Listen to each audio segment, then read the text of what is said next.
Ce sont les derniers instants filmés de cet homme, avant qu'il ne s'enlève la vie lui-même après une chasse à l'homme meurtrière avec la police. Newcastle en Angleterre, un samedi soir de juillet 2010. La ville vit au rythme de ses soirées festives, comme chaque week-end. Les gens sortent, les bars et les clubs sont bondés, l'ambiance est à la fête.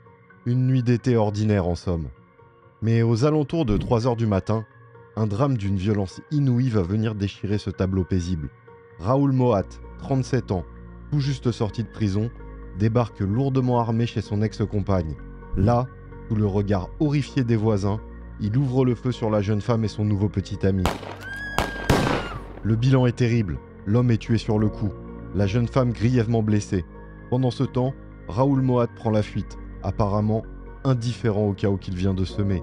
C'est le début d'une cavale de 7 jours complètement surréaliste. Elle va tenir en haleine tout le pays et mobiliser des centaines de policiers lancés aux trousses du fugitif. Raoul Moat, planqué quelque part dans la nature, devient en un rien de temps l'homme le plus recherché du Royaume-Uni.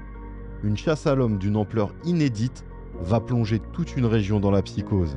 Cette histoire hallucinante a durablement marqué les esprits et changé à jamais le destin de Newcastle et de ses habitants. Bouleversés par une semaine de traque et de violence comme ils n'en avaient jamais connu. Salut à tous, c'est SH, content de vous retrouver et bienvenue sur la chaîne à tous ceux qui passent pour la première fois et aux habitués bien sûr. N'hésitez pas à liker et partager la vidéo, c'est essentiel pour le référencement et c'est une façon de soutenir le travail que je fais. Alors merci d'avance à vous. Je m'arrête là et maintenant en avant pour cette nouvelle histoire de crime anglaise et non pas de crème anglaise. Allez, c'est parti. Newcastle, niché au nord-est de l'Angleterre, à quelques encablures de la frontière écossaise. La cité portuaire anglaise est d'ordinaire plutôt paisible. Mais en ce début d'été, un événement sanglant va faire basculer son destin sous les projecteurs du monde entier. Pourtant, la ville semble bien loin des drames et de la criminalité. Avec ses 300 000 habitants, Newcastle cultive plutôt une image de ville festive et accueillante. Réputée pour son architecture victorienne et son centre-ville, ses nombreux musées et surtout l'ambiance survoltée de ses pubs et de ses clubs qui attirent chaque week-end des milliers de fêtards venus de tout le pays. Ici, on aime faire la fête jusqu'au bout de la nuit, dans une atmosphère bon enfant, typique du nord de l'Angleterre. Les habitants sont réputés pour leur sens de l'humour et leur goût pour les soirées arrosées, qui compensent la grisaille du climat local. Pas étonnant que Newcastle soit régulièrement classée parmi les villes les plus festives du Royaume-Uni. Mais derrière cette image de carte postale, la ville a aussi son côté sombre. Avec la désindustrialisation des années 80, qui a vu la fermeture des mines et des chantiers navals, le chômage et la précarité ont fait leur apparition. Aujourd'hui encore, certains quartiers concentrent pauvreté et difficultés sociales et contrastent totalement avec l'insouciance des fêtards du centre-ville. C'est dans ce Newcastle-là, loin des lumières et de la fête, qu'a grandi Raoul Moat. Pour comprendre le drame qui s'est joué en juillet 2010, il faut remonter aux origines de Raoul. Car c'est dans son enfance chaotique que semblent se nouer les fils d'une personnalité inquiétante et d'un destin sombre. Né en 1973 à Newcastle, Raoul a grandi sans père. Il ne le connaîtra jamais. Un vide affectif qu'il portera comme une blessure toute sa vie. Il s'est d'ailleurs toujours demandé qui était son père. Sa mère ne lui a jamais dit. Il a dit beaucoup de fois que cette absence d'une figure paternelle lui manquait terriblement. Quant à sa mère, elle sombre dans des troubles psychologiques et peine à s'occuper de Raoul et de son frère Angus. Les deux garçons sont ballottés de foyer en foyer avant d'atterrir chez leur grand-mère maternelle qui leur apporte un semblant de stabilité. Raoul l'idolâtrait. C'était son seul vrai repère affectif. On peut dire que Raoul Moat a vécu une enfance en dents de scie, où les moments de joie et d'insouciance côtoient l'instabilité et les carences affectives. Malgré tout, le jeune Raoul s'accroche et se passionne pour le sport, en particulier l'haltérophilie et le bodybuilding. Une façon pour lui de se forger une carapace et de gagner le respect qu'il n'a pas eu lorsqu'il était enfant. Devenu un colosse de 1,90 m pour 120 kg, Raoul en impose dans le milieu des videurs de boîtes de nuit où il fait ses armes dès l'âge de 19 ans. Un physique qu'il sculpte à coups de stéroïdes et d'entraînement intensif. Mais cette quête de reconnaissance cache aussi une fragilité intérieure et une personnalité habitée par des démons. Raoul était un grand sensible qui avait un besoin vital d'être aimé, mais il ne savait pas comment s'y prendre et partait au quart de tour dès qu'il se sentait rejeté. Un cocktail explosif entre force physique et vulnérabilité affective qui le rendent aussi attachant qu'imprévisible pour ses proches. C'est à 31 ans qu'il tombe fou amoureux de Samantha Stobart. une jeune fille de 16 ans. Une différence d'âge qui ne semble pas le gêner, lui qui rêve de fonder la famille qu'il n'a jamais eue. Un de ses proches nous rapportera que Samantha était tout pour lui, il était fou d'elle. Mais son amour était maladroit, étouffant. Il voulait tout contrôler et devenait violent quand ça n'allait pas comme il le voulait. Malgré la naissance de leur fille en 2007, qui aurait pu apaiser Raoul, les violences s'intensifient, jusqu'à atteindre le point de non-retour début 2010, lorsque Samantha profite d'une énième incarcération de Raoul pour refaire sa vie. Trop c'est trop. Elle décide de rompre définitivement et entame une nouvelle relation avec un dénommé Chris Brown. C'est l'élément déclencheur qui va transformer Raoul Moat en bombe à retardement. Car en prison, ces vieux démons ressurgissent, attisés par un sentiment d'abandon et de trahison intolérable. Lui qui rêvait de fonder un foyer stable, voit son illusion voler en éclats, et la rancœur accumulée depuis l'enfance se mue en une rage froide et violente qui ne demande qu'un seul prétexte pour exploser. Ce prétexte, ce sera un mensonge de Samantha, destiné à l'éloigner d'elle à sa sortie de prison. Elle lui fait croire que son nouveau compagnon Chris Brown est policier. Une information fausse qui réveille la haine viscérale de Raoul envers les forces de l'ordre et son obsession paranoïaque d'être persécuté. Cette fois, il en est convaincu. La police et son ex se sont ligués pour lui voler sa vie et sa famille. Et là, ils doivent payer. Il passera à l'action le 3 juillet 2010 à 2h50 du matin. Il débarque alors lourdement armé chez son ex à Britley, bien décidé à laver son honneur dans le sang. Quand Samantha et son nouveau compagnon Chris Brown sortent de la maison pour accompagner des amis, Raoul surgit de l'obscurité et ouvre le feu à bout portant avec une froide détermination. Il abat Chris de 3 balles dans le dos avant de tirer 2 fois sur son ex-compagne, la blessant grièvement au ventre. Puis il repart tranquillement, abandonnant ses victimes à une mort quasi certaine. Aussi terrifiant soit-il, ce premier acte n'est qu'un prélude au grand final sanglant de Raoul Moat. À peine les détonations se sont-elles tues qu'il s'empresse d'appeler la police pour revendiquer son crime et proférer de nouvelles menaces à peine voilées envers les forces de l'ordre. Coupable, selon lui, d'avoir brisé sa vie et son couple. And you police have took too much off me over the years. I'm coming to get you. I'm not on the run. I am coming to get you. I've lost everything through you. Right? Just won't leave us alone, right? Because I am hunting for officers now. Des menaces qu'il va mettre à exécution à peine 24 heures plus tard sur un parking de Newcastle, en tirant en pleine tête sur le policier David Radburn, 42 ans, assis au volant de sa voiture de patrouille. Par miracle, David survit, mais perdra définitivement la vue. Un acte d'une sauvagerie inouïe qui propulse Raoul Moat au rang d'ennemi public numéro 1. Dès lors, une traque de 7 jours va se mettre en place pour tenter de rattraper le fugitif retranché dans la nature. Pendant que près de 200 policiers armés jusqu'aux dents, épaulés par des hélicoptères et des unités d'élite, passent au peigne fin la région vallonnée de Northumberland, de son côté, Raoul Moat joue au chat et à la souris avec ses poursuivants.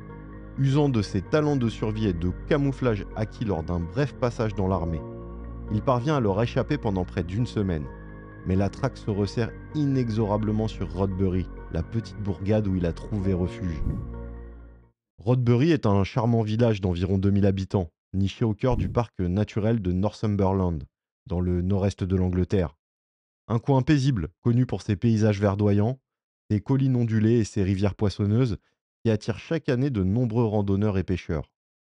Le village en lui-même, avec ses maisons en pierre, ses petits commerces et ses vieilles églises, cultive une atmosphère traditionnelle et conviviale.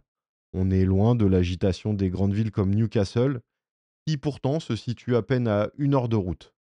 Ici, tout le monde se connaît et les nouvelles vont vite. Difficile d'imaginer un lieu plus tranquille et sans histoire. Pourtant, c'est là que Raoul a trouvé refuge. Acculé mais pas résigné, Raoul contre-attaque à sa manière. Par médias interposés, il clame son innocence dans une interview surréaliste donnée aux médias et menace de s'en prendre à des civils si la police et la presse continuent leurs mensonges à son sujet. Un chantage qui pousse les autorités à museler les journalistes et plonge la population dans la psychose d'un forcené capable de frapper n'importe où, n'importe quand. Le dénouement pressenti par tous surviendra presque par hasard le soir du 7e jour, lorsqu'un promeneur repère Raoul Moat sur les berges d'une rivière proche de Rodbury. S'ensuit un ultime face-à-face tendu de 6 heures entre le fugitif et le négociateur de la police, avant que 2 coups de feu ne déchirent la nuit, mettant un terme brutal à la cavale. Touché par un tir de taser, Raoul Moat a préféré retourner son arme contre lui plutôt que de se rendre. Voici les dernières images de Raoul Moat filmées par un riverain. L'homme a filmé ces images depuis la fenêtre de sa maison. On y voit Raoul Moat, vers 21h ce vendredi soir, assis en tailleur tenant un fusil à canon scié contre son menton. Il se passe à plusieurs reprises la main sur le visage, alors que les armes de la police sont braquées sur lui. Puis au bout d'une demi-heure, il rampe vers une bouteille d'eau et un sandwich que lui ont lancé les policiers. Il commence à manger le sandwich de la main gauche, et avec sa main droite, il ne lâche pas un instant la gâchette du fusil. Alors que Moat mange ce qui s'avérera être son dernier repas, l'obscurité arrive. Vers 22h15, les policiers allument leurs projecteurs et on peut voir Moat agrippant son fusil. Il ajuste à plusieurs reprises la position de l'arme, veillant à ce qu'elle soit toujours bien appuyée contre sa tête. Alors que le riverain continue à filmer, il capture par inadvertance la dernière image de Raoul Moat vivant. Quelques instants après, Moat se tire une balle dans la tête. Alerté par le bruit des coups de feu, le riverain recommence à filmer. À ce moment-là, le corps de Raoul Moat est tombé sur le sol et les policiers armés qui le tenaient en joue courent vers lui. Bientôt, ce sont des ambulanciers qui les rejoignent et se battent pour sauver la vie de Moat.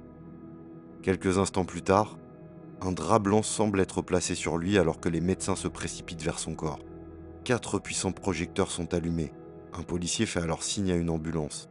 D'autres ambulanciers vêtus d'uniformes verts déballent du matériel médical, puis le corps est soulevé et Raoul Moat est mis sur une civière. Il est transporté à l'hôpital général de Newcastle, où il décède à 2h20 du matin. Mais si sa mort signe la fin d'une traque hors norme, elle n'efface en rien les dégâts humains de sa folie meurtrière, à commencer par ses victimes directes, dont les vies ont été brisées à jamais par quelques secondes de violence aveugle. Il y a Samantha Stobart, cette jeune femme de 22 ans qui espérait juste refaire sa vie, loin de son ex-compagnon toxique. Grièvement blessée, elle mettra des mois à se reconstruire physiquement, mais devra vivre avec la culpabilité éternelle d'avoir provoqué malgré elle un drame en voulant protéger son nouveau bonheur. Il y a Chris Brown, 29 ans. Ce gars normal qui voulait juste s'en sortir. Abattu de sang-froid pour le seul crime d'avoir aimé la mauvaise personne au mauvais moment, et laissé une famille et des amis effondrés qui ne comprendront jamais un tel déferlement de haine. Et puis il y a David Radband, ce policier de 42 ans, décrit comme un mari et un père formidable, jusqu'à ce qu'une banale patrouille vire au cauchemar et le laisse défiguré et aveugle à vie. Malgré sa résilience et son combat pour aider d'autres blessés, il finira par mettre fin à ses jours 19 mois plus tard, rongé par les séquelles physiques et psychologiques de son agression. 3 vies fauchées, rappelant cruellement le coût humain et les ondes de choc durables des 7 jours de folie de Raoul Moat. Une folie née d'un cocktail explosif entre paranoïa, rejet de l'autorité et blessures affectives jamais cicatrisées. Lors d'une perquisition de la police au domicile de Moat, une lettre annonciatrice écrite juste après les tirs sur le policier David Radband révélera toute la psychologie paranoïaque de cet homme. Voici ce que contient cette lettre. Je suppose que j'ai finalement perdu la tête. Je ne suis pas en fuite. Je continuerai à tuer des policiers jusqu'à ce que je sois mort. Ils m'ont traqué pendant des années. Maintenant c'est à mon tour. Les flics devraient me craindre car je ne m'arrêterai pas jusqu'à ce que je sois mort. Ils m'ont tout pris. Mes enfants, ma liberté, ma maison et puis Sam. Où pourrais-je aller à partir de là? Évidemment j'ai des problèmes. Mais j'ai été poussé. Je suis un tueur et un maniaque. Mais je ne suis pas un lâche. J'avais peur de perdre Sam car je savais que j'avais perdu la tête maintenant. J'ai réalisé que Sam est vraiment blessé et je suis anéanti. Je ne voulais pas ça. Ces médecins feraient mieux de lui sauver la vie, ou je frapperais cet hôpital. Je l'aime toujours malgré tout, mais ma tête est en désordre en ce moment. Il y a toujours cet autre côté qui prend le dessus quand je suis blessé et seul. Sam peut le contrôler. Je suis vraiment désolé pour Sam. J'aurais aimé ne pas lui avoir tiré dessus. Assurez-vous juste qu'elle reste en vie. Je ne l'ai jamais trompée. J'aurais aimé qu'elle ne me trompe pas. Elle a appuyé sur la gâchette, tout autant que moi. Reste une question, sans doute sans réponse. Qu'est-ce qui a fait basculer cet homme cabossé mais attachant, ce père aimant capable aussi de grande violence, dans une telle folie destructrice? Les failles d'une enfance chahutée? Un ego surdimensionné et fragilisé par les stéroïdes? La crainte viscérale de l'abandon? Ou un peu de tout ça, qui aura trouvé son détonateur fatal dans la rupture brutale avec Samantha et son mensonge sur son nouveau compagnon policier, réveillant les pires démons de Raoul. 14 ans après, l'affaire Raoul Moat reste une cicatrice indélébile dans la mémoire des habitants de la région de Newcastle. C'est un cas d'école glaçant, des ravages de la violence et de la folie sur des vies ordinaires, bien loin des clichés des faits divers classiques. Nul n'est à l'abri de sombrer un jour dans l'irrationnel, pour peu que les mauvaises circonstances se télescopent. C'est ce qui rend l'histoire de Raoul Moat, au-delà du sensationnalisme, si dérangeante. Likez la vidéo, partagez-la à tous les passionnés de true crime autour de vous, abonnez-vous, c'était SH, bye bye.